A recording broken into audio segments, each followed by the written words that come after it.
Вітаю вас, діти! Хочу сьогодні з вами пограти в гру «Осінні явища природи».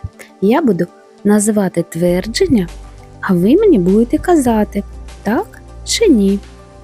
На дворі осінь. Так, вірно. Восени стає тепліше, ніж влітку.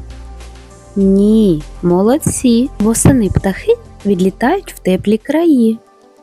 Так, вірно, молодці. Восени стає холодніше, ніж влітку. Так, вірно, молодці.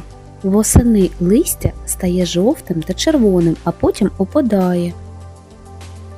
Восени в лісі багато ягід та грибів. Вірно, молодці. Восени розквітають квіти.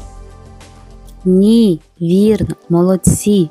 Восени засинають ведмідь та їжачок. Так, вірно, молодці.